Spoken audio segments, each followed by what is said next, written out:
respeitar. A criança, ela tem que respeitar a criança, o homem, o adulto. A criança tem que respeitar o abusador dela. Você está distorcendo o que eu estou falando. Eu fui funcionário do Alexandre de Moraes. Em 2005, ele mandou 2.300 pessoas embora da Fundação Casa e pessoas se suicidaram. Como é que a gente melhora a política de segurança pública para um país? Prendendo e matando vagabundo. Historicamente, isso nunca funcionou em nenhum lugar do planeta Terra. Como que essas pessoas têm a capacidade de ensinar sobre sexualidade? Porque o que acontece é uma doutrinação binária, machista, sexista. Sim, eu sou uma pessoa trans que estuda sobre gênero e eu estou te dizendo que você tem uma perspectiva errada sobre o que é gênero. Quero chegar no consenso com ela. Com ele. Opção. Ninguém escolhe apanhar, ninguém escolhe sofrer preconceito, bullying. Para mim, o SUS pago é um sistema falido. Eu tenho certeza que essa cadeira de rodas demorou meses para chegar para você, meu guerreiro, porque você merecia ter isso lá já na hora. Eu só estou aqui por causa do SUS. As minhas pernas não podem ser mercadorias. Meu nome é Vicente Cury. De um lado, 20 pessoas representando os ideais de esquerda, do outro, 20 representando os ideais de direita. A ideia de hoje não é encontrar um vencedor, e sim para entender se, apesar das diferenças de ideais, a gente consegue encontrar um consenso. A regra é simples. Eu vou apresentar uma série de afirmações e perguntas que representam os temas que mais impactam a vida dos brasileiros. Vamos descobrir junto o que nos separam e, possivelmente, o que nos une. Os brasileiros estão extremamente preocupados com crime, violência, tráfico de drogas e o crescimento de grupos como o PCC e Comando Vermelho. Qual deve ser a estratégia do Estado brasileiro para reduzir a violência? Vamos começar com o grupo de esquerda. Você tem 5 minutos para defender quem é a pessoa que vai debater o tema violência.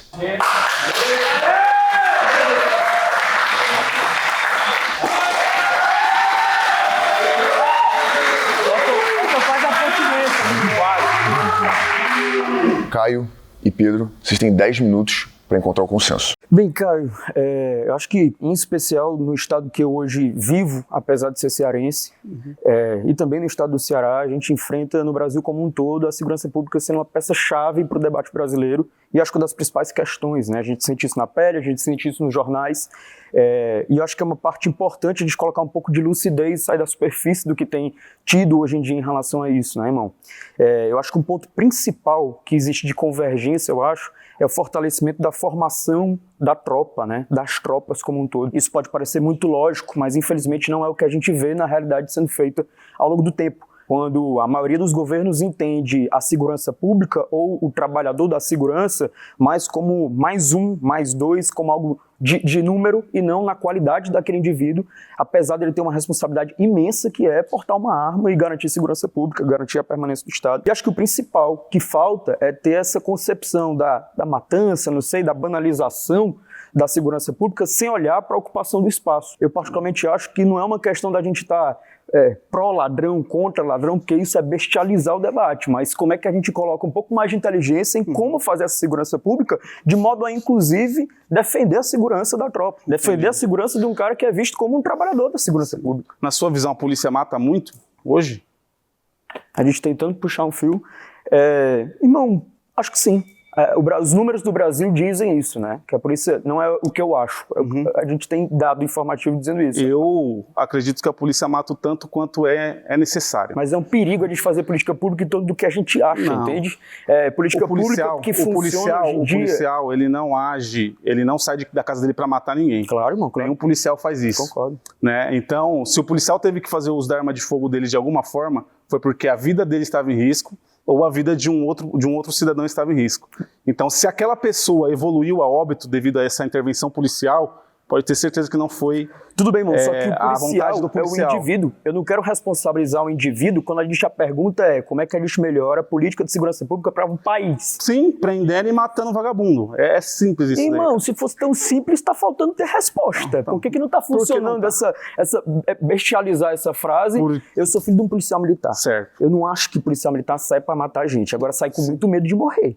Ele precisa estar bem equipado, ele precisa estar de fato valorizado. A gente teve debate aqui com o ex-governador Zema, que tirou dinheiro da política pública, de segurança pública. Certo. Então, essa balela de falar para fora que tem que matar, mata é pouco, mata porque é o que tem, não é suficiente para responder um problema que é profundo na vida brasileira. Realmente. Só para concluir, política pública, irmão, funciona de forma intersetorial. A gente tem que misturar a segurança pública, misturando isso com ocupar um território depois de uma ação ostensiva, com o CIEP, que é um programa de educação do Rio de Janeiro, em que você pega e dá para a comunidade espaço para não ter só a morte de alguém que estava ali por falta de oportunidade no crime, e amanhã essa pessoa, uma vez morta, ser ocupada por um outro jovem, sem oportunidade ali. Então, só essa da matança é algo meio burro. Segurança pública é um tema interdisciplinar. Claro. Certo? Outras secretarias, outras partes do governo têm que participar disso daí. Claro. A polícia lida com um efeito colateral, certo? Só que para resolver, na minha visão, o problema da segurança pública, um dos temas, um dos pontos é a alteração do direito penal, do Código Penal brasileiro, onde o cara que atenta contra o Estado, ele não pode ser tratado da mesma forma que um cara que cometeu um crime passional. O cara que cometeu um crime, atenta contra o Estado, com facções, ele se declara pertencente a uma facção criminosa. O PCC, o Comando Vermelho, ele está negando a existência do Estado brasileiro. Então ele não tem que estar sendo regido pelas mesmas leis que um cidadão comum que comete um furto, comete um roubo, certo? Para essas pessoas, prendeu e matou. Ele enfrentou o Estado, ele tem que ser punido. Ele pegou 40 anos de cadeia, ele tem que puxar os 40 de ponta a ponta, entendeu? Ele enfrentou as leis do Estado. Ele enfrentou, sim, mas hoje a legislação garante um monte de benefícios para que o criminoso... Mas você concorda comigo agora que sim, são as leis que regem o Estado que devem ser punidas na sua integralidade. Sim, mas então, o que eu estou falando são as leis do Estado. Para esse tipo de criminoso que se declara faccionado, pertencente a uma facção, um grupo que não reconhece o Estado como legítimo, para ele tem que ser diferente o tratamento. Essa é a minha opinião. Para ele tem que ser mais firme, tem que ser mais duro. Tem que ser... Mas sob as leis do Estado. Sobre as leis do Estado, mas uma lei diferente para essa pessoa faccionada. Que não era das leis do Estado, eu fiquei preocupado. Era a lei do quê? A lei do próprio tráfico? Uma lei diferente. Perfeito. Eu acho que, na verdade, o que a gente tem em consenso é o rigor da lei ser colocado. Perfeito. E mais do que... E eu acho que mais do que isso, assim, você falou que teve a oportunidade, inclusive, de estar na tropa. Tu sabe qual a importância de ter uma formação continuada? Com certeza. Eu acho, irmão, assim, que se a gente tem a preocupação da pessoa não responder devidamente, o que a gente tem que garantir é diminuir aquele problema. E eu acho que diminuir esse problema hoje é o aumento da formação para a defesa dos próprios policiais militares. No Rio de Janeiro, a gente teve uma ação sendo feita ostensiva, a gente teve um policial militar com 3 meses de formado sendo colocado para o fronte, para uma zona de guerra civil, que é aquilo, irmão. Exatamente. Isso não é cabível, até para defender o trabalhador de segurança pública, sabe? Então, eu acho que é muito importante mais do que essa visão da mudança do direito penal, mas a gente integralizar a conexão com as inteligências das forças, irmão. Eu acho que isso que é fundamental. Certo. Não pode a Polícia Civil atuar distante da Polícia Militar, atuar distante do que tem de Polícia Federal, porque enquanto não existe inteligência sendo feito disso, gente vai morrer numa comunidade, enquanto quem de fato mexe esse jogo não é mexido. Esse fio tem que ser puxado. Com certeza. E é ruim porque a gente vê estampado na manchete algumas coisas com um punhado de coisas sendo pegue, mas quando você vê as manchetes que vão de fato à fonte do problema de segurança pública nesse país, aí sim a gente mexe com o que é necessário, irmão. Isso só acontece com inteligência sendo feita mais integralizada entre as forças públicas, entende? Isso é resposta de política pública. A gente olhar como soldado seu, não o Batman ou deixar de ser o Batman, porque o cara tá exercendo... A gente tem um ponto, um consenso aqui disso, que precisa haver integralidade, as forças de segurança precisam se conversar. Perfeito. A inteligência da Polícia Civil, da Polícia Militar, das guardas civis, que hoje são polícias municipais realmente nos municípios que atuam firme contra o crime, nas cidades. Porque acontece um impacto ao tráfico de drogas no território, com uma ação mais ostensiva, mas esse fio da meada se puxa para os outros processos. Porque enquanto você não cortar na fonte financeira desse negócio, vai aparecer um outro no lugar, isso não vai dar resposta nenhuma. Exatamente. Ao mesmo tempo que a atuação no território precisa ser complementada com outras políticas públicas. Eu falei de uma política educacional, foi a do CIEP, que é o melhor programa de educação integral que tem no país, mas pode ser uma política de juventude. No Cuca, lá em Fortaleza, pegaram grandes ginásios ali e botaram a garotada para ocupar territórios de guerra antes. Perfeito. Irmão. Você é do Ceará. Sou do Ceará, mas estou morando no Rio. Zona de guerra e zona de guerra. O Ceará está em guerra também agora, né, cara? Infelizmente, a gente teve pessoas aí do nosso grupo que foi ameaçada, a família foi ameaçada pelo Comando Vermelho lá no Ceará. Mas para você, qual que é a solução para o criminoso ali agora? Aquele cara que eu sou Comando Vermelho, levanta a bandeira do Comando Vermelho, qual que é a solução para ele? Eu diria que é muito importante ter um aumento da formação dessa polícia militar ou das tropas como um todo. E acho que, para além da formação, a distribuição dessas tropas. Porque o governador, quando quer lançar concurso público, ele lança para aumentar o número da tropa, mas não obrigatoriamente essa tropa é distribuída no território. Então, entre a gestão e sai gestão, você não redistribui obrigatoriamente um quartel que está ali para um outro quartel. Então, você tem, sei lá, um rota aqui, um raio aqui, um quartel policial militar aqui, isso está mal distribuído na cidade. Mas acho que você vai aprofundar mais ainda o debate. Com certeza. E acho que a última coisa dentro desse tópico, cara, é reprogramar 190. Eu não querendo tornar o Estado mais eficiente, porque acho que esse às vezes é um debate até mais da direita do que da esquerda, mas a gente não pode escapar desse debate. Eu acho que cada vez mais em que as pessoas não estão tendo a resposta da segurança pública pelo caminho do público, existe o telefoninho do policial militar tal, que eu ajudo, que eu deixo tomar uma no meu restaurante e tal, e aquilo há sim indiretamente uma privatização da segurança pública. Quando a gente pega e torna mais eficiente o uso do 90, ou por exemplo a gratificação do soldado militar, porque foi guarda municipal, a tua gratificação no final do mês pode ser melhorada graças ao uso do 90. Então se tu tem mais respostas no 90, ou o teu gabinete tem mais respostas no 90, isso dá num retorno de gratificação para ti, porque a gente incentiva o público sendo o canal objetivo de resposta material para os problemas de segurança pública, do que as pessoas começarem a fazer puxadinho, milícia e por aí vai. É o que tem que ser. Vocês chegaram nesses 3 pontos. Segurança é um tema interdisciplinar, respeito ao rigor da lei do Estado e integração da inteligência das forças. Eu tô entre a primeira e a terceira, cara, com todo respeito. Eu acho que disciplinar e integração acaba...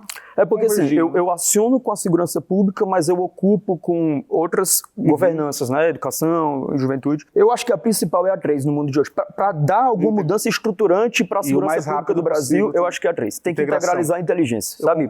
Polícia Federal pega na fonte do dinheiro, enquanto a ostensiva atua no território. Fechou?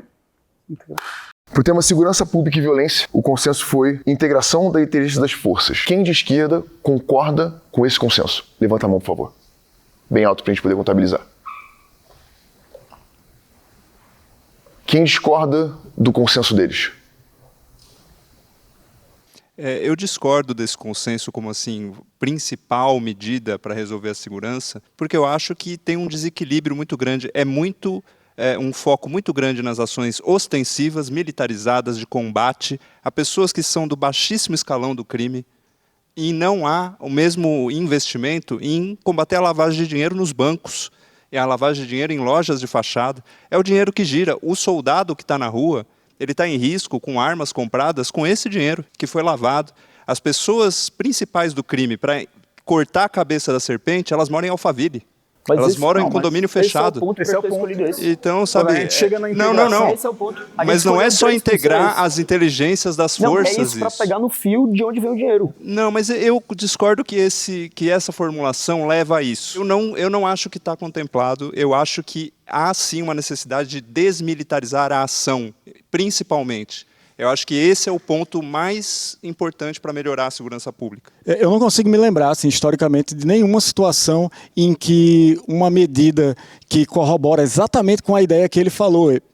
Eles tiveram um consenso porque ele acredita que essa medida vai fazer com que mate mais vagabundo e que prenda mais pessoas. E, historicamente, isso nunca funcionou em nenhum lugar do planeta Terra. Então, assim, você pode me dar qualquer exemplo aí de algum país que resolveu isso de imediato. Aí resolveu isso de imediato e triplicou, quadriplicou depois. Porque essa ideia de, tipo, resolver a coisa agora, como que aconteceu no Rio de Janeiro, é algo para conseguir voto e imediatamente você vai conseguir uma redução do crime. Com certeza, absoluta. Porém, a médio prazo você vai estar... Porque o cara, como você falou, o cara morreu. Abriu uma vaga para outro cara e isso gera revolta. A polícia matar e prender gratuitamente, porque é gratuitamente, gera revolta na comunidade e coloca a comunidade contra a polícia, inclusive. No tema segurança pública e violência, o consenso foi a integração da inteligência das forças. Quem aqui concorda com esse consenso? Levanta a mão. Quem discorda?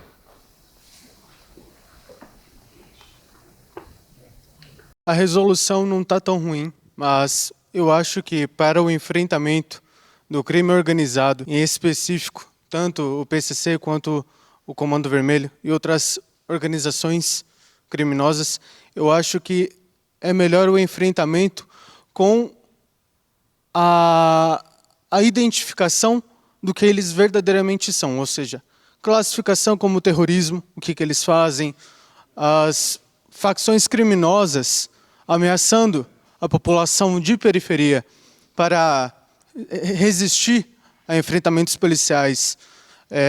Temos um pouco de inteligência, por exemplo, o Smart Sampa, que funciona aqui em São Paulo, mas é melhor um avante mais direto com a questão do crime organizado, enfrentando o que eles realmente são, identificando o que eles realmente são e basicamente ampliar tudo isso. Ou seja, eu discordo parcialmente.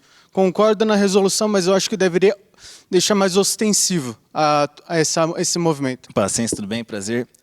Vou ser breve aqui, eu vou só discordar em 2 pontos em si, que o primeiro é frisar que a polícia em si, ela é propriamente dita unicamente a força coercitiva do Estado. Então não existe nenhuma moralidade intrínseca à lei, que só porque é lei está certa, e só porque não é lei está errado, tem que matar, dane-se e acabou. Então é importante você frisar esse ponto que você tem sim que questionar as leis, questionar se aquilo é certo só porque é lei e tem que ser usado o uso da força, o uso do armamento para aquilo se cumprir lei ou não, porque eu até concordo com o que ele falou, né? Eu trabalho com o público, conheço diversos policiais, e, de fato, é um peso psicológico muito grande para eles. Ninguém sai na rua pensando, não, eu vou matar. Só que ele acredita que ele está cumprindo um propósito e ele está indo fazer o certo. E as pessoas têm que fazer o certo porque sim. E esse é o problema. E é aí que você acaba matando tanto os policiais, tanto quanto as pessoas que simplesmente discordam de como a lei está sendo feita, né? E o outro ponto da questão das forças, que eles falaram que deixou de fora um ponto que é o judiciário e as leis em si, como elas são feitas, porque eu não vou lembrar certo dos dados agora, mas se eu não me engano, a polícia ela consegue resolver 80% dos casos anualmente, enquanto o judiciário julga menos de 20%. Em 72 horas, de 10 presos que a polícia consegue prender, 8 são soltos e voltam para a rua e cometem reincidência de crime. Então a gente precisa falar da reestruturação legislativa do Brasil, porque a Constituição em si ela é um pau podre. Todo o nosso Código Civil, todas as nossas leis, elas são feitas em cima de uma base ruim, uma base falha. Então você criar novas leis, sendo que você tem brechas na Constituição, você tem brechas no sistema de julgar e coisa e tal, você não vai resolver o problema e você só vai fomentar a violência em si, né? O próximo tema é corrupção e impunidade. A pergunta a ser debatida é: como o sistema político brasileiro deveria combater a corrupção? Bom, eu sou Josias, ou Jobson Negri, como está no Instagram. Eu sou empresário atualmente, né, acadêmico de direito também. Acredito que eu posso contribuir muito com esse tema, porque é um tema muito latente. Está muito comum a corrupção nesse momento no nosso Brasil, né? Então eu acredito que eu posso contribuir tanto cientificamente como didaticamente. Beleza. Você tem 5 minutos. Muitos dos temas que a gente está tratando aqui, acho que tem a ver com as raízes do nosso sistema socioeconômico, e acho que fica praticamente utópico falar de acabar com a corrupção num sistema político onde o poder financeiro se converte automaticamente em poder político. E mostrar a hipocrisia da direita ao falar desse tema, quando na prática política eles estão apoiando orçamento secreto, eles estão apoiando PEC da blindagem, eles estão apoiando financiamento privado de campanha e por aí vai. Então, gente, eu sou o Kevin, eu sou metalúrgico, trabalho na Moca, e assim como muitos companheiros se propuseram a trazer uma perspectiva histórica, o meu diferencial para esse debate seria: a esquerda está acostumada muito a ficar só na negação. Então eu daria exemplos práticos, propostas positivas para que se combata a corrupção de fato. Em todo esse cenário de as mesmas famílias governarem o Brasil há 500 anos e tudo isso ser a maior responsabilidade por toda essa corrupção e por como se configura a corrupção aqui no país.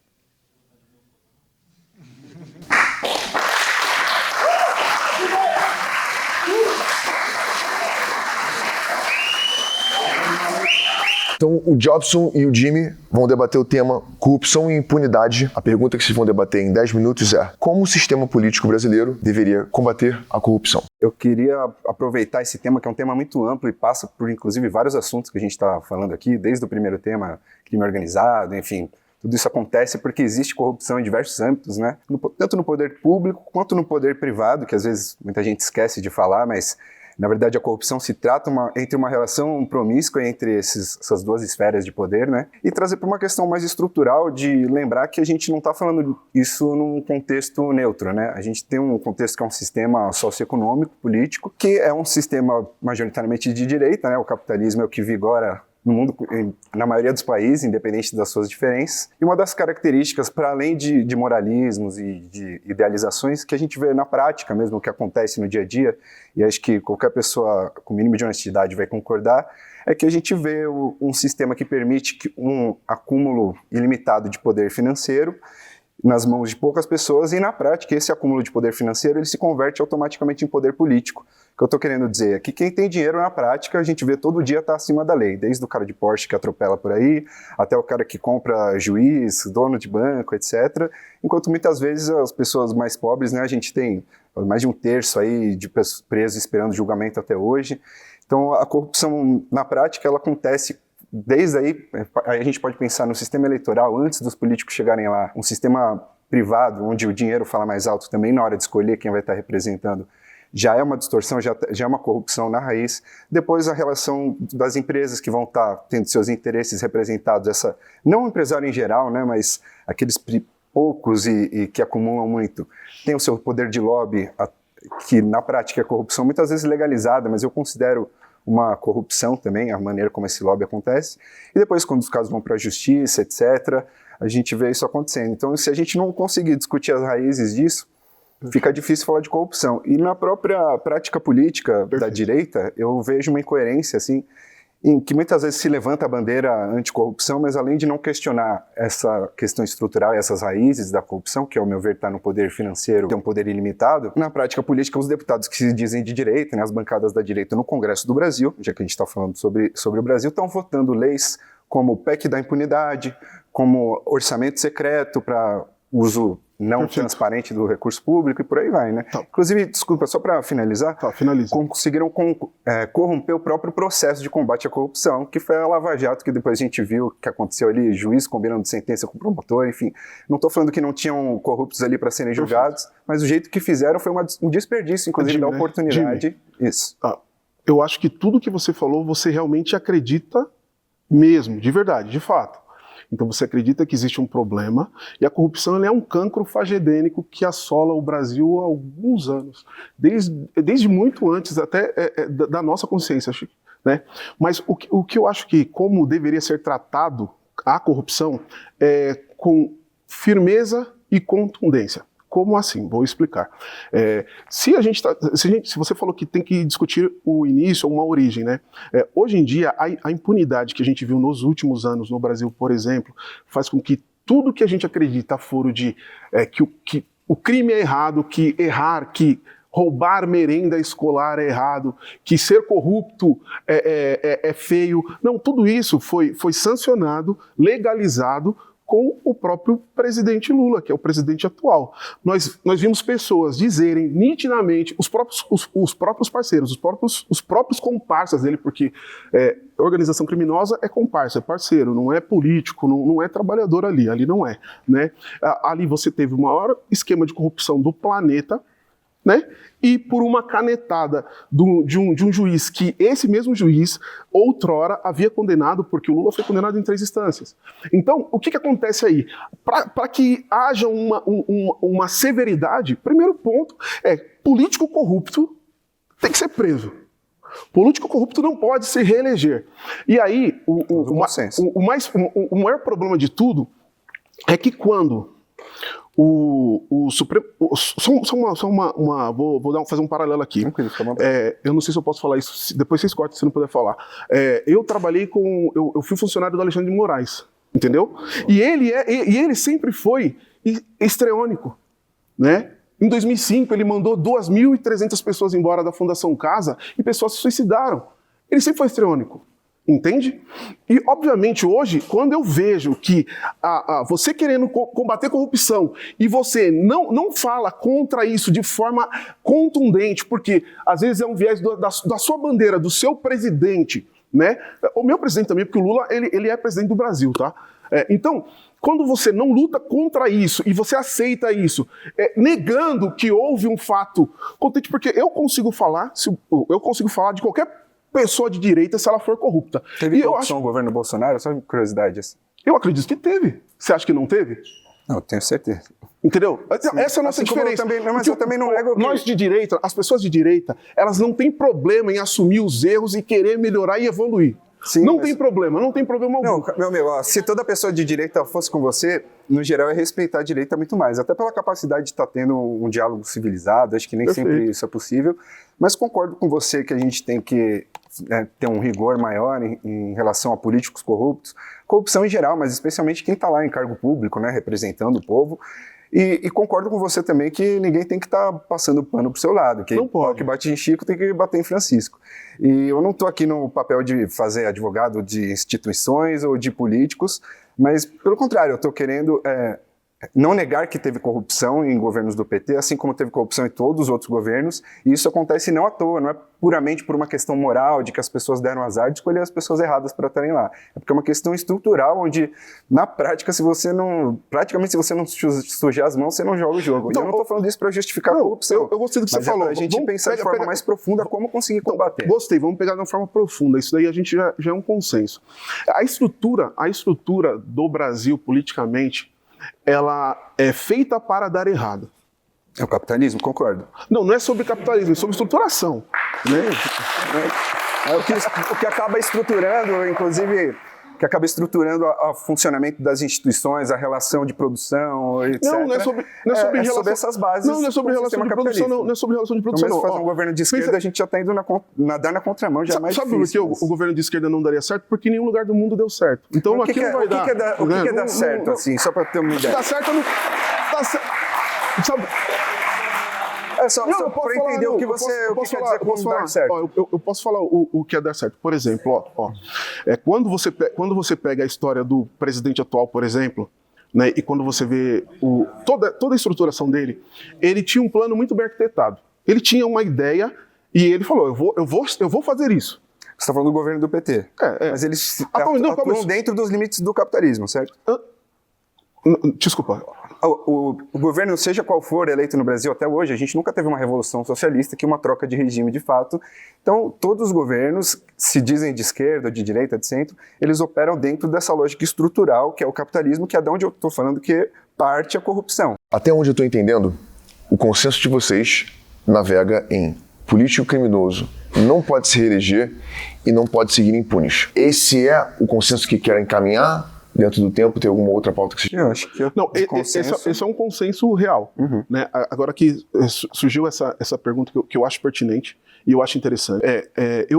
E isso eu estou falando agora com maior tranquilidade e preocupação e também querendo entender mesmo. Uhum. Como é que as pessoas... por exemplo, as pessoas que aqui estão, certo? Você que se considera uma pessoa de esquerda, né? Você quer viver um regime que você acha ideologicamente que seria melhor para o Brasil, perfeito? Sim, exatamente. Perfeito, tá. Se eu te perguntasse assim, como que seria melhor, como isso se construiria, provavelmente você não teria condições de exemplificar, né? Porque ao meu ver, infelizmente, as pessoas aqui no Brasil que parte para a linha de esquerda, né, elas justificam tudo. Por exemplo, justificam o regime de Cuba, justificam ditaduras, como se tudo fosse belo, e mesmo o cara que mora lá na ilha, o cubano, e eu vou falar uma coisa, eu sou empresário, eu contratei vários venezuelanos e todos falaram mal de Maduro. Mas aqui no Brasil, não, calma, a gente tá falando, eu tô justificando. Não, tudo então, quando você fala de regime, quando você fala de socialismo e a culpa é do capitalismo, cara, acho que o capitalismo deu certo, cara. Eu enquanto um empresário negro, eu jamais vou querer que fosse diferente, cara. O capitalismo, ele iguala dá as oportunidade. Claro que dá oportunidade pra todos. Porque acho que o capitalismo deu muito certo para 1% que está com o poder financeiro. Mas é mundial, né? Aí não é aqui, não é? É mundial. Exatamente. Jobson, Jimmy. Obrigado, vou respeitar o tempo. Eu estou só confirmando que o consenso que a gente conseguiu chegar aqui é o político criminoso não pode se reeleger e não podem seguir impunes. Perfeito. Isso também é um consenso para você? Maravilha. Na direita, quem concorda com isso, levanta a mão. Todo mundo, né? Então, a gente concorda que político corrupto deve se aplicar as todas as penas possíveis penais, mas lembrando também que tem um excesso hoje do judiciário, que há uma perseguição judicial no Brasil e por isso devemos tomar cuidado também, né? Porque às vezes o judiciário hoje acaba sendo mais forte para um lado, espectro político, espectro ideológico, perseguindo um lado e sendo mais conivente com o outro lado. E isso é uma pauta de muito desconforto para hoje os brasileiros. Eu acho que muito necessária a participação da população, como manifestações, quando acontece, como ele citou no judiciário, pessoas que estão sendo privilegiadas por ser do espectro político preferido pelo juiz. Quando há injustiças, eu acho que é essencial a participação, como agora vai ter na manifestação contra o Banco Master. Acho que todo mundo aqui deveria se unir, porque todo mundo está sendo roubado. Na esquerda, quem concorda com esse consenso? Alguém gostaria de opinar sobre isso? Eu. Bom, então, realmente, né, políticos que cometem crimes não poderiam voltar ao pleito, mas quem é que vai decidir isso? Outros políticos criminosos? Né, acho que bem como o companheiro ali da direita falou, acho que isso deve ficar a cargo da população e tomar certas medidas, como, por exemplo, banir da política todas essas famílias, essas oligarquias que estão aqui há 500 anos, Calheiros, os herdeiros do que foram os Matarazzo, os Sarneys, enfim, começa banindo essa galera da política, criam-se conselhos populares regidos pela população, ou seja, não tem como pensar em tirar a corrupção do Brasil se esse sistema capitalista está aqui e se a gente, enquanto povo, não tomar de fato o poder, porque essa decisão vai ficar completamente na mão de políticos que já são corruptos. Só vai ser punido quem não for amigo deles. Nossa próxima pauta é economia e papel de Estado. Como o governo brasileiro pode fortalecer a economia? A minha concepção de esquerda é socialista, então eu entendo que o Estado tem que ser o garantidor do bem-estar social. E para isso eu analiso sempre dados e tal. Eu acredito que eu posso debater com clareza e colocar um ponto de, não sei se chegar a um consenso real ali, mas de que pelo menos vai defender a perspectiva de esquerda de uma forma ampla e geral, mais marxista, mas chegando no socialismo que talvez seja o que a gente consegue em vida chegar. E aí, se vocês acharem que é interessante, acho que eu posso defender isso legal. Bom, eu defendo que o Brasil tem uma posição muito estratégica no planeta hoje. Nós somos aí a segunda reserva de terras raras, nós temos toda a Amazônia Azul, nós temos pré-sal. Então, eu acho que a gente tem um caminho muito sério para desenvolver e ocupar um lugar de estratégico nessa bioeconomia. Então, vou puxar para esse lado, mostrar como que a gente pode reinventar o capitalismo dentro do próprio capitalismo. Concordo que o capitalismo é um problema, mas é o que tem para hoje. Então, por isso que eu gostaria de ir lá. Oi, tudo bom? Meu nome é Guilherme Tramontano, também conhecido como Tramonta. Eu sou coordenador estadual do Novo Jovem, a juventude partidária do Partido Novo. Eu sou desenvolvedor de sistemas, também atuei no mercado financeiro, principalmente na parte dentro do TI, e sou libertário. Eu quero falar um pouco sobre economia, desmistificar um pouco do que as pessoas de esquerda entendem como capitalismo. Posso votar em mim? A gente tem uma maioria formada aqui, então...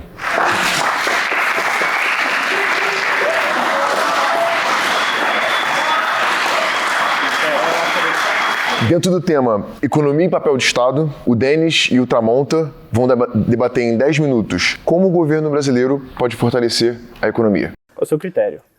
Vou fazer uma pergunta então, porque já que é um debate pra gente tentar chegar num consenso, eu sou professor de história, né? Já tô faz uns 18 anos. E a gente sempre recorrente troca muita ideia sobre economia na sala de aula, porque é entender economia. O amigo da direita, ele tentou explanar de uma forma que eu achei até interessante, e eu queria entender de você, assim, como você define economia? O que é economia pra você? Nossa, que pergunta! Cara, economia eu vejo como conjunto a soma de todas as relações transacionais entre a sociedade. Às vezes pode envolver dinheiro, às vezes pode envolver serviço, às vezes pode envolver algum tipo de escambo, né? Mas todas elas estão seguindo uma ordem de mercado que tem relação com a lei de oferta e procura, que tem relação com a escassez. Então, necessidade. É isso, necessidade, esse tipo de coisa. Não, beleza. A pergunta, de novo, por favor, é como a gente pode fazer com que a economia... Não, desculpa, voltando... Como o governo brasileiro... o governo brasileiro. Nessa sua ideia, nessa explanação, então, assim, a gente pode considerar que a economia é tudo aquilo que a gente produz, certo? E como a gente se relaciona com o que produz. Então, eu produzo conhecimento, porque eu pesquiso, estudo, analiso, vou parear de uma forma científica para o seu professor e vou levar uma aula para os meus alunos. E a pessoa pode trabalhar limpando, prestando serviço, pode construir e tal. O Brasil hoje, ele, infelizmente, tecnologicamente, ele é atrasado, Porque em diversos momentos da nossa história, que é uma história escravista, que é uma história aristocrata, né? Ou seja, tem muita gente com dinheiro, com essas famílias que a gente discutiu em outros momentos aí que estão há tanto tempo no poder no nosso país, elas são uma elite do atraso, de certa maneira, infelizmente. Porque ao mesmo tempo que eles investem o dinheiro deles para que eles se enriqueçam, e cada vez mais, inclusive, tem bilionários e com dinheiro sempre em ascendência, por outro lado, eles também travam o nosso crescimento porque, infelizmente, a maior parte das prefeituras, governos de estado e tal, que inclusive são do espectro da direita, muitas vezes acabam fortalecendo mais o agronegócio, acabam financiando a nossa economia, ou seja, em vez de fazer uma economia motora, uma economia que impulsiona a tecnologia, o estudo, a ciência, inclusive muitas vezes em discussões com a própria direita, há uma perspectiva, vou falar extrema-direita para não ofender, muitas vezes em discussão com a extrema-direita, há a anticiência, a falta de análise de dados, e acho que é impossível a gente querer que o Brasil, o governo, melhore a economia, que essas relações tão complexas, como você também disse, se a gente não pautar pela ciência, se a gente não basear nos dados, né? E qual modelo que a gente quer seguir, que é outro problema também, né? Porque muitas vezes, sempre querem rebater quem é de esquerda, falar de Cuba e tal, mas a gente pegar os Estados Unidos, tem 770 mil pessoas agora morando na rua, também não é lá um modelo muito essencial, que não tem saúde pública. Então acho que a gente precisa pensar aí essa dinâmica toda. Certo. Sua fala tá bastante legal, eu concordo com vários pontos.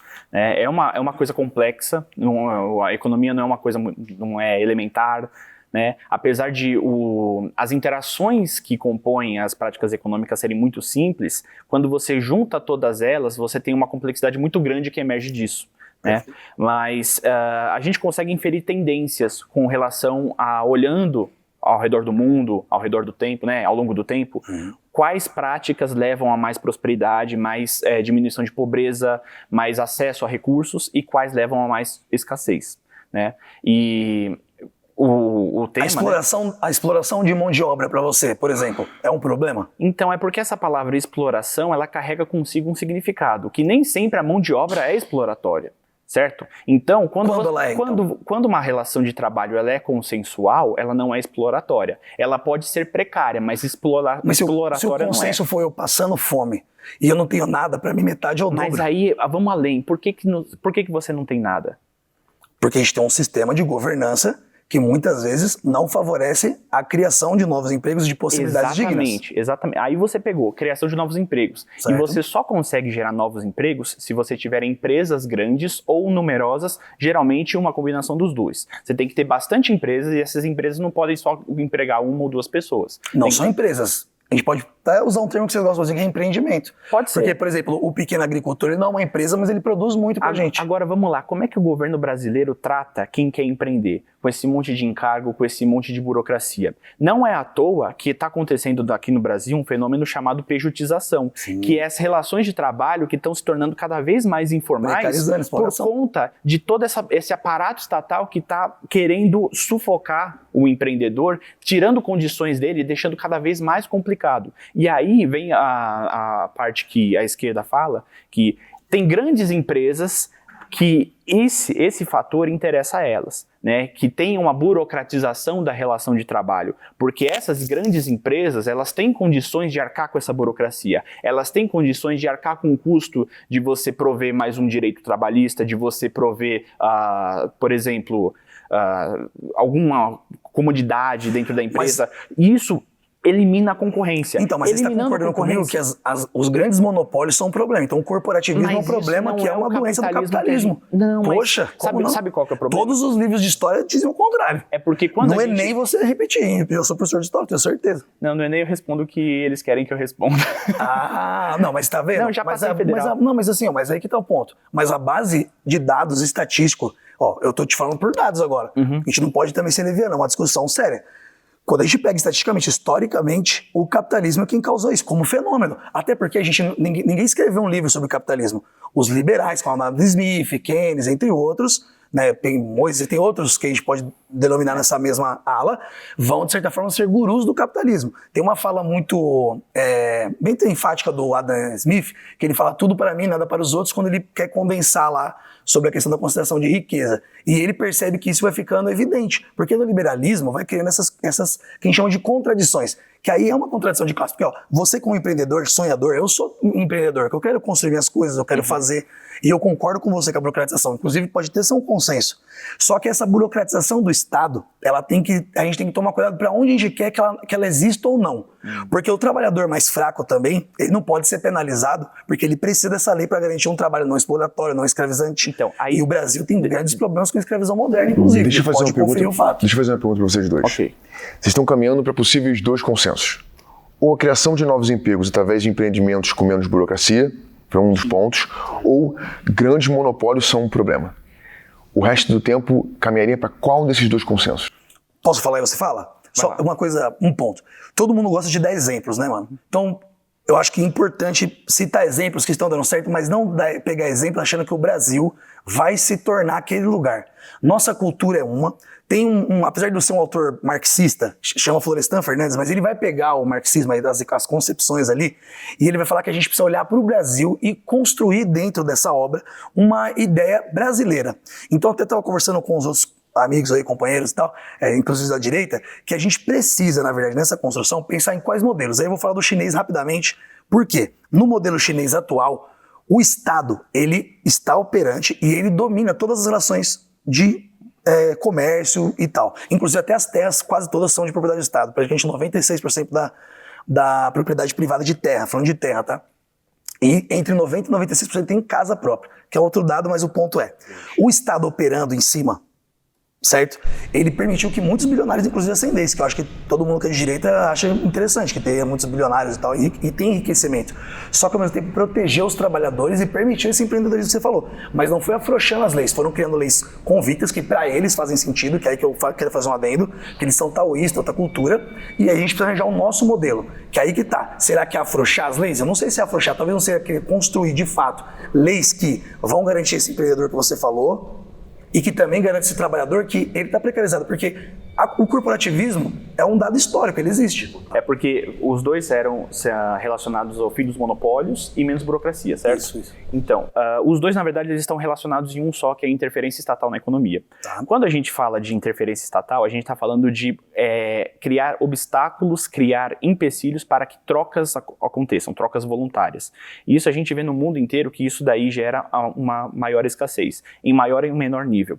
Né? Então, quando a gente fala pelo menos quando eu falo de liberdade econômica, eu estou falando justamente disso, de permitir com que negócios aconteçam. E as melhores condições de emprego que você exemplificou, que o Estado tem que intervir para que elas existam, elas florescem naturalmente, porque a relação de trabalho, ela segue uma lógica de mercado, ela segue a curva de oferta e demanda. Mas a gente tem e quando tem de mais escravidão que discorda. Deixa eu só terminar. Eu vou precisar travar vocês. A gente pode não chegar num consenso, ou escolher um desses dois. Criação de novos empregos através de empreendimentos com menos burocracia ou grandes monopólios são um problema. Então não teve consenso dessa. Mas foi muito bom, cara. Pô, legal.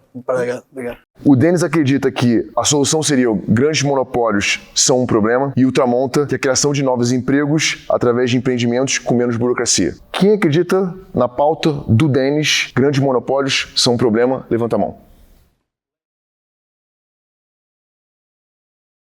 Bom, eu concordo, principalmente também porque o Estado ele é um monopólio da força, então isso vai acabar caindo no outro ponto dele também, mas eu acredito que a questão maior tem que ser a gente se resolver como população e não depender do Estado, depender de um político, e sim a gente se mobilizar e falar, não, aqui onde eu moro, eu moro no interior, a gente vai investir em ferrovia para escoar a produção, vamos pagar imposto para isso, ponto e acabou. Ah, não, mas tem que pagar o CPV, não vou pagar. Ponto. Então, acredito que a gente tem que se mobilizar dessa maneira contra o monopólio do Estado, porque a gente gasta a nossa vida financiando o funcionalismo público. Dentro da pauta do Denis, grandes monopólios são um problema? Quem discorda?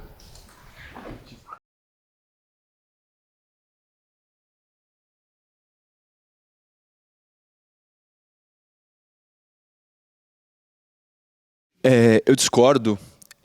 Porque eu acho que esse não é o grande problema da economia brasileira.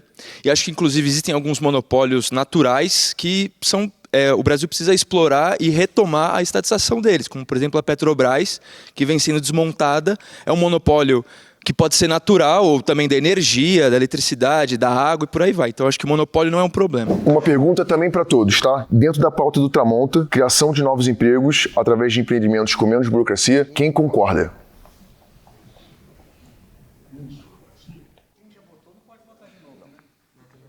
Eu acho que a gente falar sobre as relações de condições das empresas poderem empreender, principalmente quando a gente fala do pequeno, que realmente tem muita dificuldade, muitas vezes está pagando muito imposto, justamente porque o grande não paga, justamente porque nos monopólios que de fato existem, é aquela questão que eu até falei antes do poder financeiro virando poder político, né?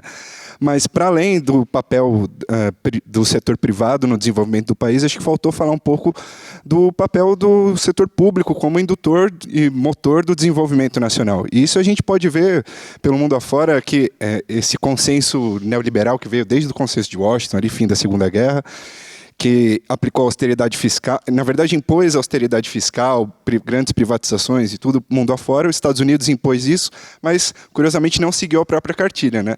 E quem não seguiu também foi a China, por exemplo, que resolveu fazer investimento público massivo, está em déficit fiscal há anos, que falam que parece que é um pecado, né? E todo ano a China vai quebrar porque tem déficit, e eles crescem.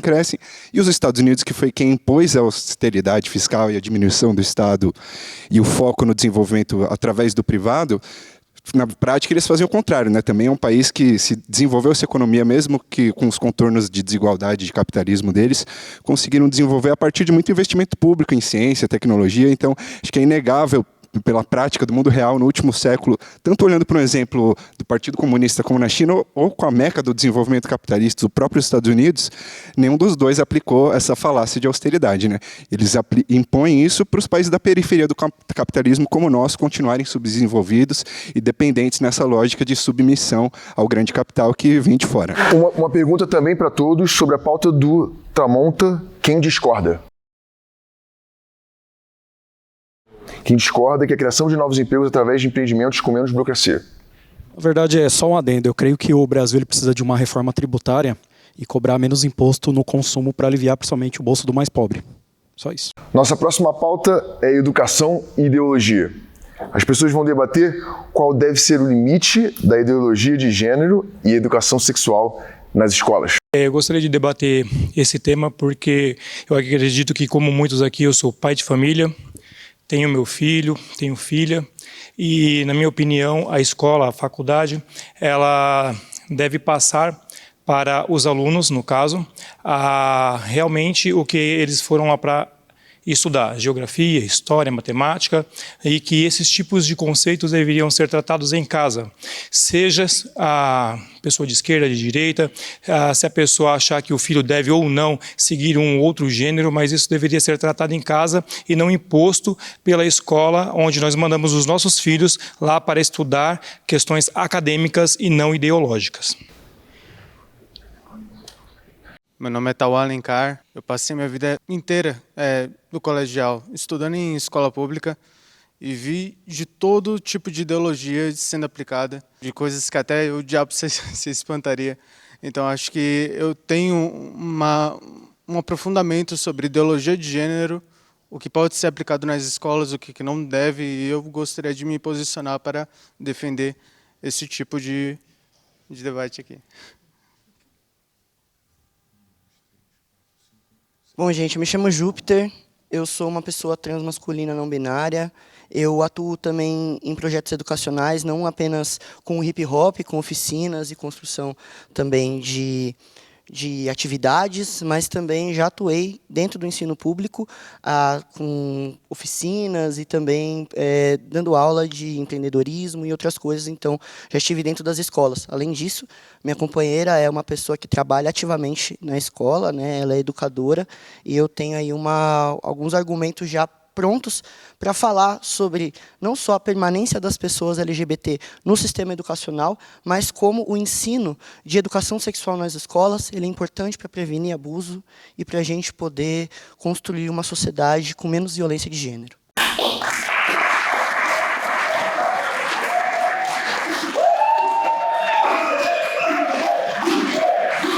Dentro da pauta Educação e Ideologia, o Rafael e o Júpiter vão discutir e debater a seguinte pergunta em 10 minutos para tentar encontrar o consenso. Qual deve ser o limite da ideologia de gênero e educação sexual nas escolas? Eu acredito, primeiro, que não existe uma educação hoje formal no Brasil que promova uma ideologia de gênero e até mesmo falar sobre questão sexual. Não existe educação sexual nas escolas. O que acontece hoje é muito pelo contrário, né, a isso que está sendo afirmado, é uma perseguição a professores, a educadores, a profissionais da educação, que tentam subverter essa lógica que é heteronormativa, que é cisgênera e que é, sim, transfóbica, LGBTfóbica na sua raiz.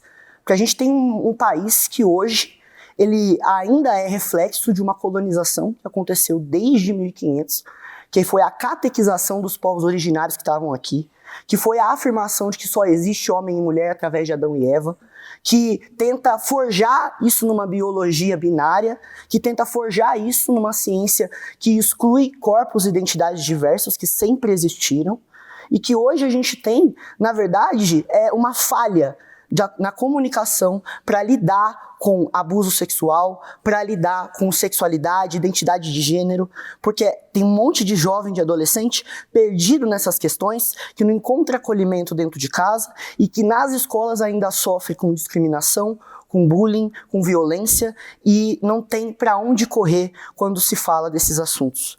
Eu entendo que você diz de a gente educar dentro de casa, mas e as famílias que são extremamente conservadoras, que são LGBTfóbicas, como que elas vão acolher essas crianças da melhor maneira? E as famílias que têm abusadores dentro delas, porque mais de 50% dos casos de abuso com crianças, principalmente com mulheres e meninas, são realizados por pessoas da própria família, por pais, por tios. Como que essas pessoas têm a capacidade de ensinar sobre sexualidade, sendo que eles já são violentos desde a sua essência?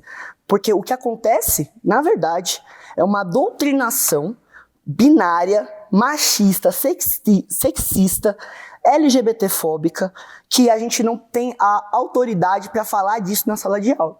A minha companheira, ela já trabalhou em uma escola particular, inclusive, onde ela dava aula para jovens do ensino fundamental, né, ali na faixa de uns 12 até uns 15 anos.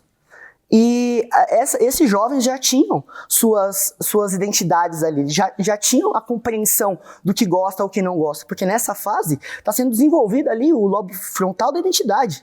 Essas crianças já decidiam o que elas queriam ser ou não e apoiavam aquilo que elas queriam ou não. E elas fizeram um mural uma vez na aula de artes, para deixar ali recados e tal, e fizeram uma bandeira LGBT pedindo amor e respeito. A diretora viu esse mural e mandou cobrir essa bandeira pedindo amor e respeito. Então isso é uma doutrinação? Ok, vamos lá. Você colocou vários pontos, né, a respeito do tema, no caso, e aí eu queria pontuar alguns, né. Partindo primeiro do que eu afirmei, né, eu acho que na questão do ensino de ideologia tem que partir sim de casa, porque nós acreditamos, pelo menos nós da direita, que os nossos filhos, e eu ainda sou estudante, né, eu curso nutrição, e dentro das próprias disciplinas vem assuntos que não são condizentes com a disciplina, falando sobre questões de gênero que não foge totalmente àquilo que eu estou ali para estudar, que seria a questão da nutrição. Outra coisa que você pontuou, que seria as famílias que são abusivas. Nesse caso, aí sim, eu acredito que deveria ter um acompanhamento não só do Estado, mas também das suas prefeituras, né? Os vereadores também poderiam dar uma assistência para essas famílias a partir também dos postos de saúde, que a gente sabe que deveria os profissionais dos postos de saúde acompanhar os lares, coisas que não acontecem. Ou seja, o Estado ele não chega nos lares como deveria chegar. E aí vem o Estado, de uma forma errada, querer adotar os nossos filhos nas escolas. O meu filho, por exemplo, eu sou de uma família cristã e nós ensinamos preceitos cristãos para ele. E quando ele era pequenininho, ele gostava muito de ler a Bíblia. Você colocou um exemplo, eu vou colocar outro agora, tá? Da bandeira LGBT, eu vou colocar um exemplo bíblico, de Bíblia no caso. Ele levava a Bíblia para a escola e chegava na hora do intervalo, ele ia ler a Bíblia por conta própria. Nós nunca impusemos isso para ele. Ele sentou lá no banco e foi ler a Bíblia. Uns coleguinhas dele sentaram em volta e pediu para que ele lesse a Bíblia para eles também, porque eles estavam interessados no assunto. a diretora da escola foi lá e proibiu ele de ler a Bíblia junto com os amiguinhos e não deixou mais que ele fizesse isso. Aí eu volto a pergunta para você, isso daí também não é uma imposição?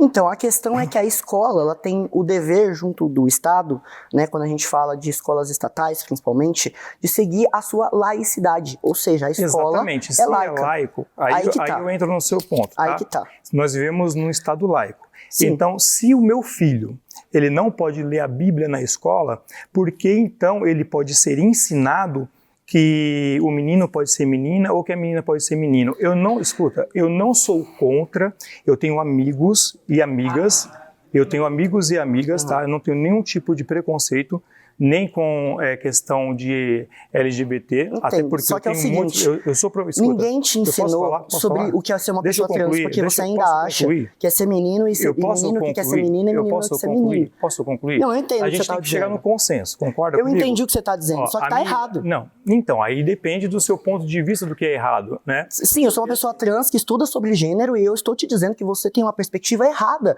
sobre o que é gênero. Porque a você sua construiu uma ideia, sobre... Não, eu não construí, eu estudei sobre. Você construiu. Eu sou uma pessoa trans. Então, você estudou sobre. Você tem amigos que são LGBT. Eu sou uma pessoa LGBT. O que eu estou falando para você é o seguinte: quando a gente entra numa pauta dessa, na maioria das vezes, a pessoa, e eu respeito muito a sua pessoa, ou pessoas que têm essa defensiva que você tem, acredita que está sendo atacada, e na verdade não é isso. Rafael, Júpiter, me permitam.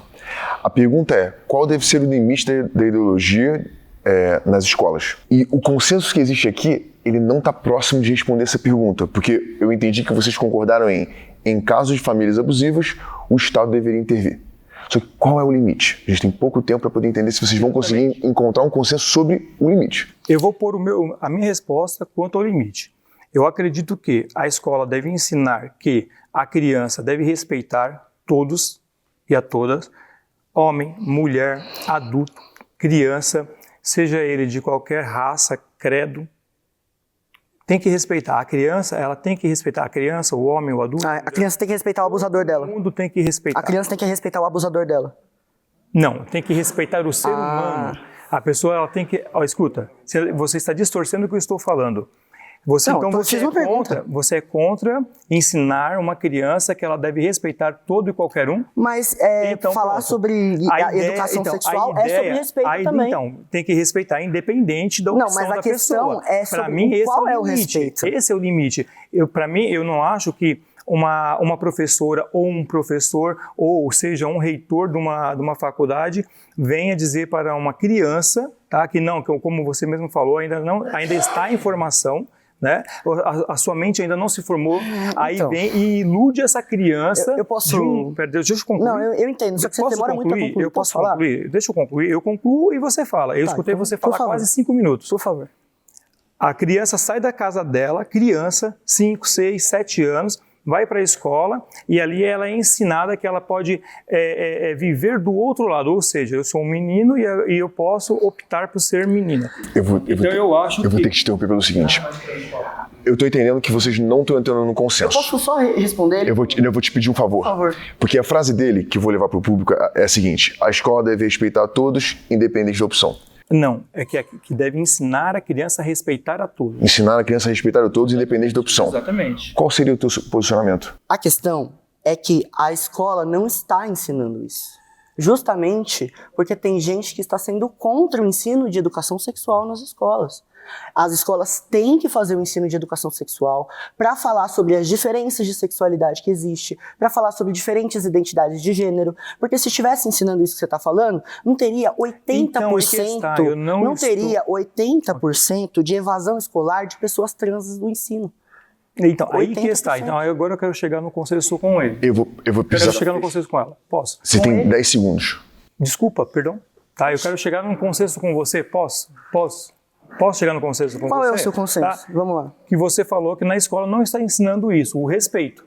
E é isso é onde eu quero chegar. Que deve ter um ensinamento com respeito. Eu entendo que depois a gente consegue entrar no consenso. Agora a gente não conseguiu. O que eu vou levar do teu lado é: a escola deve ensinar a respeitar a todos, independente da opção. E a tua fala é: a escola deve falar sobre identidade de gênero. A escola deve ensinar sobre educação sexual. Ótimo. Ponto. Ok. No tema educação e ideologia, a gente não chegou no consenso. Júpiter disse, a escola tem que falar sobre educação sexual. Rafael disse, a escola deve ensinar a respeitar a todos, independente da opção. Primeiro, na fala do Júpiter, quem concorda?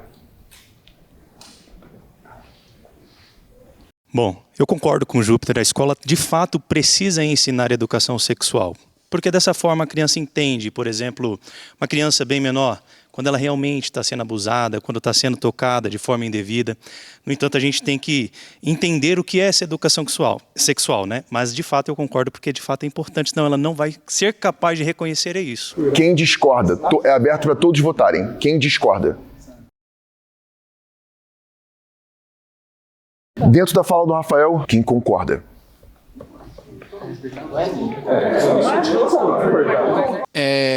Meu nome é Gabriel, eu sou um garoto gay, fui vítima de bullying na escola por muito tempo e eu só queria reforçar que a todo momento você falou opção, opção, opção e não é uma opção. Ninguém escolheu, ninguém nasceu gostar de homem ou de mulher, ninguém escolhe apanhar, ninguém escolhe sofrer preconceito, bullying, ter portas do mercado fechadas na nossa cara e que a escola deve sim ensinar a respeitar todas as pessoas do jeito que elas são, como elas são, por cor, gênero, identidade, independente. A todo momento você falou as opções, você nunca citou sobre orientação sexual, você não falou que essas pessoas merecem respeito, e sim, merecem respeito. E só um adendo, respeito os pronomes das pessoas, é ele, só isso. Dentro da fala do Rafael, quem discorda? Eu acho assim, respeito não tem que só ser ensinado na escola. Tem que ser ensinado dentro de casa. Eu ensino para os meus filhos assim, eu não tenho que respeitar qualquer pessoa, não porque ela é gay, LGBT, negro, não. Eu tenho que respeitar antes de tudo porque ela é um ser humano. É um ser humano. Eu tenho a seguinte lema da minha vida, certo? Eu tenho todo o direito de discordar da sua opinião política, opção sexual. Eu tenho o direito de discordar de tudo, só que eu tenho o princípio, o dever de respeitar. É isso. Nossa última pauta do dia é saúde. As pessoas vão debater a seguinte pergunta: o SUS é um fracasso ou um sucesso que precisa de mais investimento? Eu sou Paulo Fabião, sou jornalista, sou revista da pessoa com eficiência e sei da importância das políticas públicas, o SUS, pra gente. Vamos lá, meu nome é Ângelo, tenho 37 anos, sou participante do SUS como funcionário há cerca de 15 anos. Então estou aqui só para sinalizar que eu não estou aqui para discussão a respeito do SUS, porque eu concordo que o SUS é importante para toda a população, mas a gente vai discorrer sobre isso durante o debate.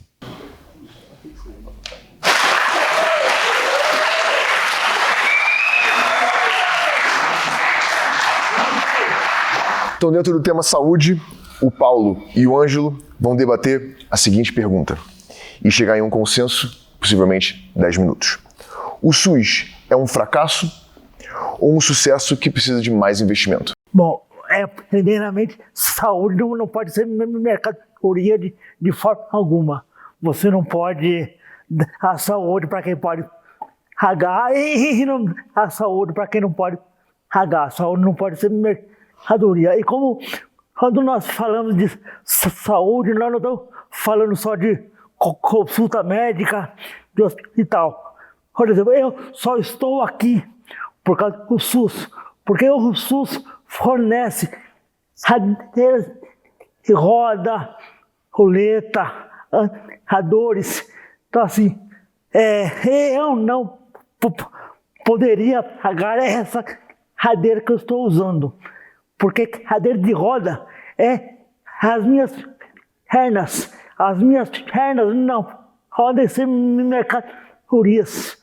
Você não pode levar pessoas com deficiência de vir por não ter condições de comprar uma cadeira. Então, com todos os problemas que o SUS tem, que não é perfeito, mas ele é um sucesso.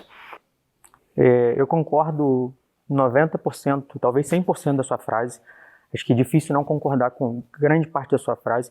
Você me trouxe um ponto muito importante, os problemas que o SUS tem. Eu não falei antes, mas eu sou médico, eu sou formado há 13 anos e eu trabalho no SUS há cerca de 13 anos. E eu já vi muita coisa acontecer no SUS por falta de medicamento, por falta de insumo, por falta de profissional. E então por isso que eu acho que o SUS tem muitos pontos a melhorar. O SUS para mim é um sucesso. Como eu falei antes, eu não vim para debater, para ganhar em cima de você, muito longe disso. Eu vim só para pontuar que o SUS tem inúmeros problemas. E para a gente chegar no SUS, a gente precisa... Existe a frase que o SUS é de graça. A gente literalmente não é pago no ato. Só que a quantidade de imposto que é gasto para o SUS tentar funcionar é algo inimaginável. É algo que poderia ser melhor enxuto para o melhor uso desse dinheiro. Esse é o meu atual ponto de vista. Vamos lá. Dois pontos. Claro. Primeiramente, por que o SUS não funciona? Porque ele é boicotado internamente pelo lobby do plano de saúde. Porque se o SUS funcionar como deve, as empresas de plano de saúde quebram. E não é interessante para o sistema que nós vivemos hoje que as empresas de plano de saúde quebrem. E segundo ponto, você falou que nós pagamos muito. Não, nós não pagamos quase nada. Se você comparar com o plano de saúde, você paga muito menos de imposto do SUS do que se você fazer a mesma consulta no plano de saúde. Por exemplo, a vacinação, todo mundo consegue se vacinar gratuitamente por conta do SUS. Então, como que eu vou achar ruim de pagar imposto se o meu imposto paga centenas de milhares de vacinação, por exemplo? Não, mas eu não sou contra o pagar imposto. Eu sou contra o pagar o tanto de imposto que não é usado corretamente. Essa é a diferença. O ideal... Mas aí já não é um problema do SUS, é um problema estrutural e econômico do país. Perfeito, mas é exatamente isso. Eu concordo 100%. É um problema estrutural e econômico. Ponto. Definimos aí um consenso. Então, o que eu acho é isso. Em relação aos planos de saúde, o que eu pago hoje de plano de saúde é menos do que eu pago de imposto. Mas você consegue pagar, meu irmão. Tem gente que não consegue. Sim, mas é sobre isso. É sobre isso. O que eu pago de plano de saúde é menos do que eu pago mês de imposto. Eu, sozinho. Então, mas quando nós falamos de Brasil, nós não podemos falar sobre você, né? Sim. Temos que falar mas é por isso que eu estou de pessoas. Mas é por isso que piorou. Exatamente. Você trouxe um fato que é pior ainda. Se for olhar em visão macro, a quantidade de imposto que é pago para o SUS não funcionar como é para funcionar de verdade, o SUS era para funcionar muito melhor do que funciona hoje. Concordo com você. Eu não moro em São Paulo. Hoje eu moro em São Paulo, mas eu venho do Rio de Janeiro. A realidade do Rio de Janeiro é que as UBS não funcionam. Os postos de saúde não funcionam. As UPAs funcionam mal. E por que isso tudo não funciona? Porque o imposto pago para isso tudo não vai para esses locais. E aí a gente vai para outra questão, que é a política. Mas se você quiser entrar... Tudo é política. Sim. O SUS, ele poderia funcionar muito bem, mas não funciona porque não é interesse para o sistema capitalista que a gente vive, que transforma tudo em mercadoria, até a saúde. Mas você acha que é por causa do capitalismo? Não acho, você tenho acha certeza. Que é por causa do poder político? Eu não vim aqui para achar nada, eu vim aqui para... Não, tudo bem, mas se você enxergar que é o poder político...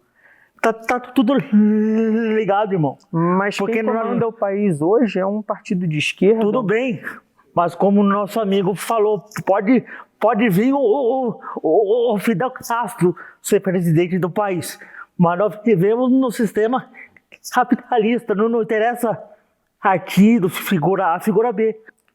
Sim, eu entendo o que você está falando. Porém, a gente vive num país capitalista com um viés de esquerda muito acima da gente. Cara, se você considerar ter um partido de esquerda, a gente já está... Não. Mas o debate é esse. O debate aqui é esse. A gente está chegando num debate para a gente tentar... Por favor. Vocês estão fazendo uma boa conversa. Eu consegui puxar alguns possíveis pontos de consenso. Não, eu acho que a gente concorda em 90%, a gente concorda. Eu quero poder, junto de vocês, fazer um difícil exercício de escolher um ponto de convergência. Tá. Eu listei 3. O SUS não é perfeito, mas é um sucesso. O SUS não... Precisa melhorar. Sim. O SUS não é um sucesso por um problema estrutural do Brasil. Bom. Concordo, concordo. Então temos um consenso? Sim. Camarada Ângelo aqui. Para nossa felicidade, o último tema encontrou um consenso. Paulo e Ângelo concordaram que o SUS não é um sucesso por um problema estrutural do Brasil. Dentro do consenso, quem no time de esquerda concorda? Quem discorda? Eu discordo que o SUS não seja um sucesso, porque o SUS é um sucesso. O próprio Paulinho está aqui hoje, é um sucesso. Não tem como a gente dizer que ele não foi um programa bem sucedido a partir do momento que ele foi implementado nos anos 80 pelos médicos sanitaristas. Porque o movimento antimanicomial, que é o principal impulsão do SUS, para a criação do SUS, além das políticas de saúde pública, foi um sucesso. A gente não tem mais um programa manicomial no Brasil. Isso é um absoluto sucesso. Porque no Chile, durante a ditadura do Pinochet, trocentas milhões de pessoas foram jogadas em manicômio só por serem de esquerda. Então, não tem como a gente dizer que o SUS não é um sucesso a partir do momento que a gente não aprisiona pessoas que pensam de maneira diferente da gente. Mentira. Não? Porque está sendo preso. Está sendo preso? Brasil Você foi preso. preso por vir aqui? Você tá vindo bem, camarada. Você tá levando para outro lado, pô. Então eu não tenho como concordar que o SUS não é um sucesso. O SUS é um sucesso estrondoroso. E se ele hoje não é tão perfeito quanto deveria, é porque a gente está num país capitalista, num país que prioriza o lucro, num país que tem um lobby das farmacêuticas e dos planos de saúde, porque não são só os planos de saúde que atrapalham o SUS, são as farmacêuticas também. Então, se a gente não tivesse esse lobby, se a gente não tivesse um sistema que prioriza, que dá vantagem e que precisa do lobby para existir, daí a gente teria o SUS que todo mundo quer, inclusive você. Olha, eu estou aqui só para dar alguns exemplos de sucesso do SUS. Uma instituição brasileira com muito sucesso e estudado pelo mundo inteiro, né? O SUS é só pegar a pandemia e ver que era o SUS que era a grande força. É só pegar o problema do Rio Grande do Sul, que teve das enchentes, era o SUS que estava presente. Eu dou um exemplo particular também. Eu tenho uma mãe acamada, a gente paga convênio médico, ela teve um AVC. O convênio médico falou, não, você não tem dinheiro de nada, e simplesmente abandonou minha mãe, mas eles cobram mensalidade todo mês, e caro. Né? Mas o SUS está indo lá, o SUS toda semana está lá para dar uma assistência, para mandar insumo, mandar fraldas, né? O insumo ele está presente, né? Assim como outras empresas brasileiras, né? Que também tem que subsidiar e tem que ajudar a educação, a saúde, o esporte, que isso vai ajudar em quase todos os temas que a gente falou aqui, sobre corrupção, vai tirar a criança do crime e a pessoa vai fazer esporte, ela vai assistir a cultura. Então, as instituições brasileiras elas têm que atuar nos segmentos sociais, sem dúvida nenhuma. Né? Por isso que eu sou completamente contra a privatização. Quem concorda com o consenso no time de direita, por favor, levante a mão. Bem alto, com energia. Isso. Quem discorda?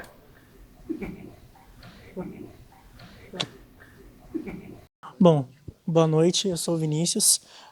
Não falei antes também, mas eu também sou funcionário dentro da rede pública, sou enfermeira, trabalho dentro da unidade de terapia intensiva, e para mim o SUS ele é realmente rico. O SUS ele é rico, ele funciona 100%, tá? E só que a gente fala nessa questão de política, etc., só que muitas das vezes o culpado do SUS não funcionar somos nós. Nós não sabemos usar ele da maneira correta.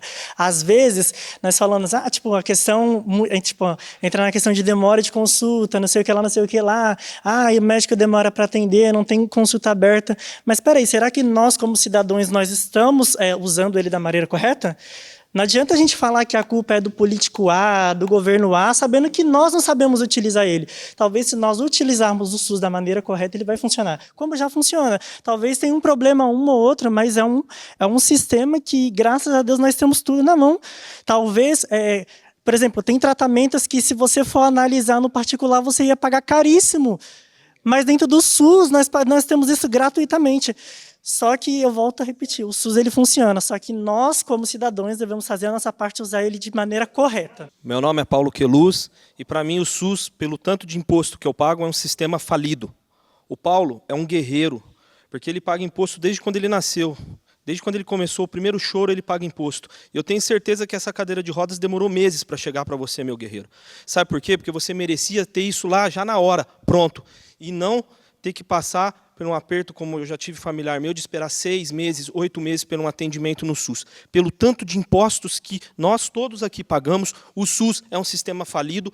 O SUS é um sistema que serve para políticos, principalmente nos rincões mais longe do Brasil, roubar dinheiro público. A verdade é essa. Eu espero que para você que nos assistiu, esse tenha sido um exemplo que, apesar das diferenças e das ideologias distintas, existe a possibilidade, sim, de encontrar consenso. Dá um giro nela assim, mas de bailarina. Ele é garoto de programa. Mas é impossível alguém namorar uma pessoa tão parecida assim. Vamos falar o que você acha mais legal no físico do outro. A testa.